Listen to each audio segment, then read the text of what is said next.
This is our lesson number 18 of the Life in the UK test course, and as you know that we are doing it from Study Guide 2026 edition. And if you have joined me now from this lesson, so please make sure that you watch my previous videos because we are creating a course out of this book, and this is the continuity of this course, and this is lesson number 18, and this is required for those people who are applying for ILR, which is Indefinite Leave to Remain, or British citizenship. So you have to have life in the UK and B1 test for that. Okay, so this is the book from which I have made this course, so please have a look at that. Stop the video here and have a look at this information about the book. Now let's start our lesson today. So today we will be continuing from page number 50, and this is about Winston Churchill, who was the Prime Minister of the UK. Churchill was the son of a politician, and before becoming a Conservative MP in 1900, he was a soldier and a journalist. Okay, so this is important information. He became a Conservative MP in 1900, and obviously he was a soldier and a journalist before that. In May 1940, he became the Prime Minister. Very important information. He refused to surrender to the Nazis and was an inspirational leader to the British people in a time of great hardship. He lost the general election of 1945, but returned as Prime Minister in 1951. So he became the Prime Minister twice. So when did he lose the general election? You will have the dates, and that is 1945. And when did he become the Prime Minister?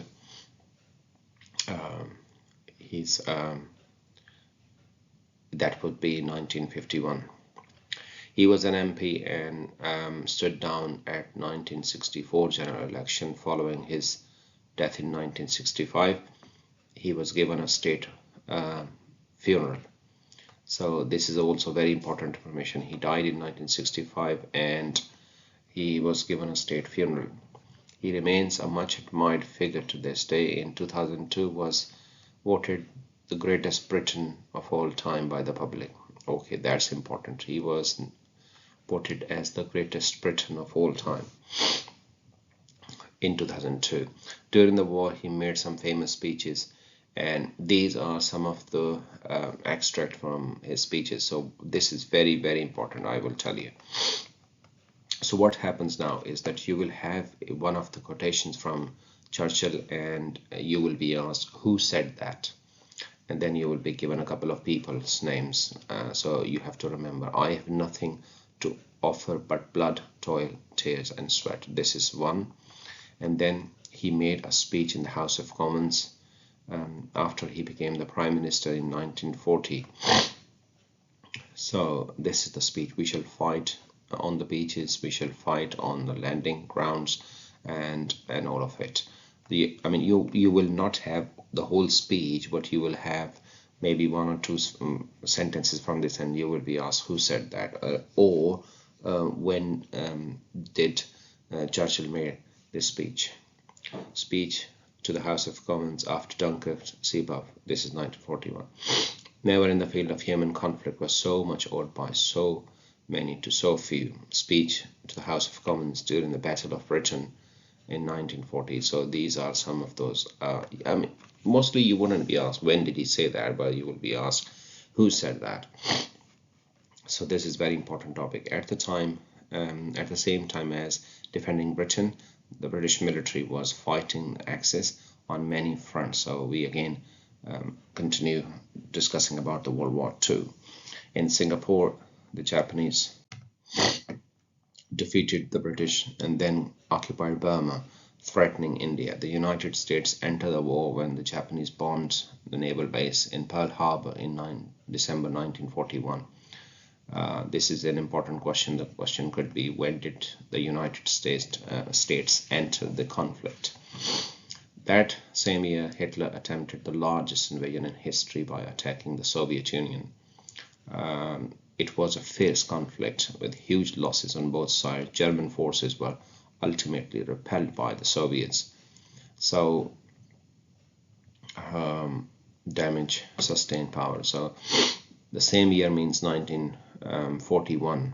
Okay, so when did Hitler attack Soviet Union, which is old Russia? So you would say 1941, but it was unsuccessful. The Allied forces gradually gained upper hand, winning significant victories in North Africa and Italy. German losses in the Soviet Union combined with the support of American meant that the Allies were eventually strong enough to attack Hitler's forces on Western Europe. On 6 June 1944, Allied forces landed in Normandy. This event is often called as the D-Day. Following victory on the beaches of Normandy, and Allied forces pressed through France and eventually into Germany. The Allies comprehensively defeated Germany in May 1945. This is very important. Okay, when did the Allied forces land in Normandy? Then you will have the date, or question would be on 6th of June, what happened?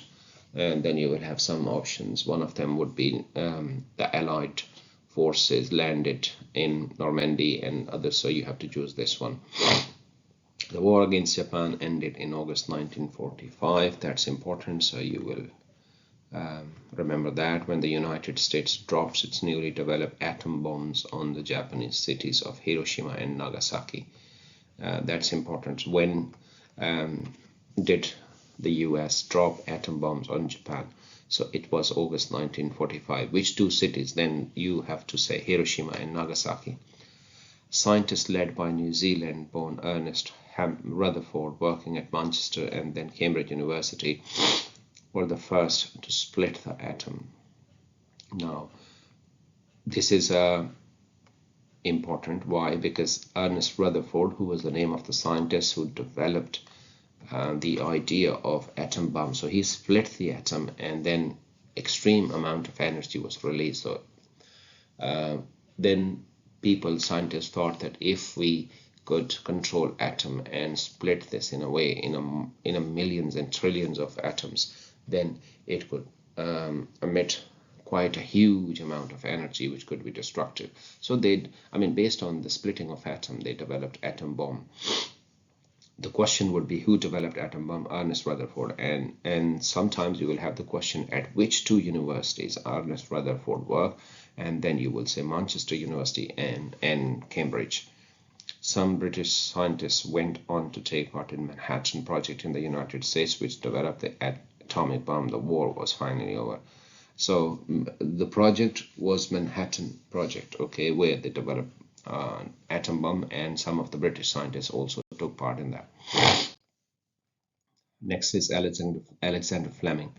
Now, this is a very important figure. Born in Scotland, Fleming moved to London as a teenager and later qualified as a doctor. He was researching influenza, the flu, in 1928 when he discovered penicillin. Okay, this is a wonder drug. This was then further developed into a usable drug by scientists Howard Florey and Ernest Chain. By 1940, it was mass production, and Fleming won the Nobel Prize in Medicine in 1945. So these are some very important information. So who developed penicillin? Alexander Fleming. When? 1928. The question is, when did he get the Nobel Prize? 1945. Okay, so now we move on to the next topic, which is Britain since 1945, the welfare state. Now this is the state which we see today, and this is when it was founded. Although the UK had won the war, the country was exhausted economically and people wanted change. During the war, there had been significant reforms to the education system, and people now, okay. So we will talk about the change. In 1945, the British people elected a Labour government. Okay, so this is important. The new Prime Minister, Clement Attlee, who promised to introduce welfare state outlined in the Beveridge Report. Okay, so who declared that the UK would be a welfare state? It was the Prime Minister, Clement Attlee. In 1948, Aneurin Bevan, the Minister for Health, led the establishment of National Health Services, NHS. So you can understand how important these things are now. All of these welfare departments have been created in this time. So now we are learning about these one by one. So first of all, 1945, Prime Minister promised that he would turn into the UK into a welfare state based on Beveridge report. So Beveridge means that he gave a plan. This is how we turn the state into a welfare state. Welfare state is the state where the state looks after the people who are vulnerable or who cannot support themselves. Okay, 1948, NHS was founded, and the person who was the minister at that time was Anand Bevan, which guaranteed minimum standard of healthcare for all free at the time of use. The national system of benefits was also introduced. Now this is the benefit system, social security, that's why it is called welfare state. So the population would be protected from the cradle to grave. So if you are in deep waters, if you are in trouble, then obviously the state would look after you. The government took into the public ownership nationalized railways, coal mines, gas, water, electricity supplies. So these departments, these areas of business were also taken into government's custody, which means public ownership, means nationalized. Another aspect of change was self-government for former colonies. Now it's the time for independence of countries that UK had colonized or captured or invaded and captured. In 1947, independence was granted to 9 countries, including India, Pakistan, Ceylon, which is now Sri Lanka. So this is a very important question, and you will be asked what 3 countries were given independence in 1947. Okay. Next one, colonies in Africa, the Caribbean, and the Pacific achieved independence over the next 20 years. So now you could see that the Prime Minister was basically focusing on the UK itself and giving independence to other countries so they can look after themselves. Otherwise, these countries would be a burden on the UK. The UK developed its own atomic bomb and joined the new North Atlantic Treaty Organization, which is NATO. So this is an important event, an alliance of nations set up to resist the perceived threat of invasion by Soviet Union. So, and this was against Soviet Union. European countries, North Atlantic countries, they joined hands together with the vision that if Soviet Union attacks one of us, then we will help each other. So that's called NATO, and it was against Soviet Union. Britain had a conservative government from 1951 to 1964. So this is the time when obviously Churchill was the Prime Minister. The 1950s was the period of economic recovery after the war and increasing prosperity for working people. The Prime Minister of the day, Harold Macmillan. So this was Harold Macmillan was famous for his wind of change speech and decolonization of independence of the country. So then came after obviously Churchill's death came Harold Macmillan. So Harold Macmillan basically came with a philosophy of wind of change, means that we will bring in a change. So he was in favor of giving independence to many countries and focusing on the UK. Clement Attlee. Now we will read about the Prime Minister that we talked about before, and then William Beveridge, then the guy who made the Beveridge report based on which the country was turned into a welfare state. Attlee was born in London in 1883. His father was a solicitor, and after studying at Oxford University, Attlee became a barrister. Normally the questions are about where did they study instead of where were they born, or what was the date of birth. So normally date of birth questions don't come, but you should know them. He gave this up and social work in East London and eventually became the Labour MP. So he studied law at Oxford University, became a barrister, but then he became the MP. He was Winston Churchill's deputy prime minister and wartime coalition government, and the prime minister of the Labour Party 1945. He was prime minister from 1945 to 1951. and led the Labour Party for 20 years. That's very important. Now, these are some of those things. Italy's governments undertook nationalization of major industries, coal mines, steel, and created the NHS and implemented many beverages plans for welfare state. This is what we learned before as well. So it's the repetition of the same thing. William Beveridge. William Beveridge, later Lord Beveridge, was British economist and social reformer. He served briefly as a local MP and was subsequently the leader of the Liberals in the House of Lords, best known for his 1942 social insurance and allied services known as the Beveridge Report. So this is the report that he made, and this is the report which basically turned the UK into a welfare state, and that was 1942.